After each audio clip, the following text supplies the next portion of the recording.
جلوائے جانا جلوائے جانا جلوائے جانا۔ آج میں ویڈیو کے اندر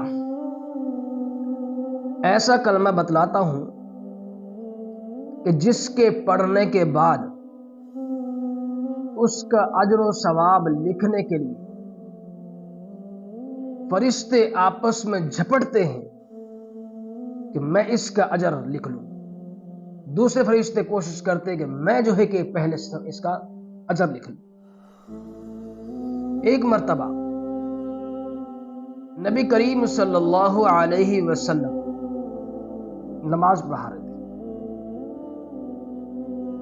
نماز کے دوران آپ صلی اللہ علیہ وسلم رکوع میں تشریف لے گئے۔ جس وقت رکوع سے سر مبارک اٹھایا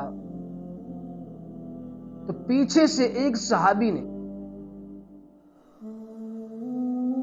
آپ صلی اللہ علیہ وسلم سمی اللہ علیہ من حمدہ کہا تو پیچھے سے ایک صحابی نے ربنا لک الحمد کہا،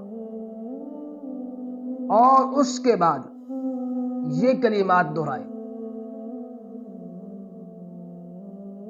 حمدا کثیرا طیبا مبارکا۔ آپ صلی اللہ علیہ وسلم نماز سے فارغ ہو، نمازیوں کی طرف منہ پھیرا اور پھر پوچھا کہ یہ کلمات کس نے جو ہے کہ ادا کی۔ ایک صحابی رسول اس نے عرض کیا کہ اللہ کے رسول، یہ کلمات میں نے پڑھے، میں نے ادا کی۔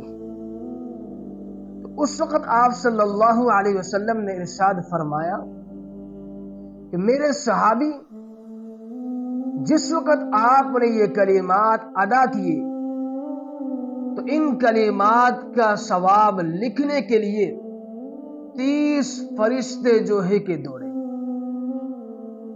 کتنے فرشتے؟ 30 فرشتے دوڑے کہ میں اس کا ثواب پہلے لکھ لوں، میں اس کا ثواب پہلے لکھ لوں۔ دیکھیے کہ ان کلمات کا کتنا بڑا اجر ہے کہ فرشتے آپس میں جھپٹ رہے ہیں۔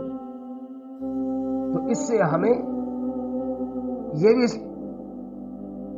سبق ملا کہ نماز جس وقت انسان پڑھتا ہے اور رکوع سے کھڑا ہوتا ہے، جس وقت ان کو پڑھے گا تو واجب بھی ادا ہو جائے گا، نبی کریم صلی اللہ علیہ وسلم کی سنت مبارکہ بھی ادا ہو جائے گی، اور اس سے یہ فائدہ ہوگا، اس کا اجر و ثواب ہمیں حاصل ہو جائے۔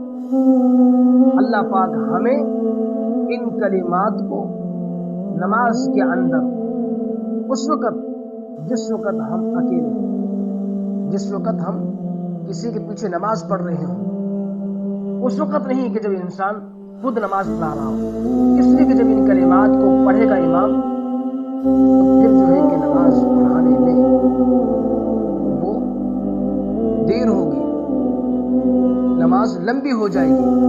تو نماز کو مختصر کرنا ہے، اس لیے کہ ہمارے پیچھے مسافر بھی ہو سکتے ہیں، بوڑھے بڑی عمر والے بھی ہو سکتے ہیں، بیمار بھی ہو سکتے ہیں، تو ان کا بھی ہم نے نماز کے اندر خیال کرنا ہے۔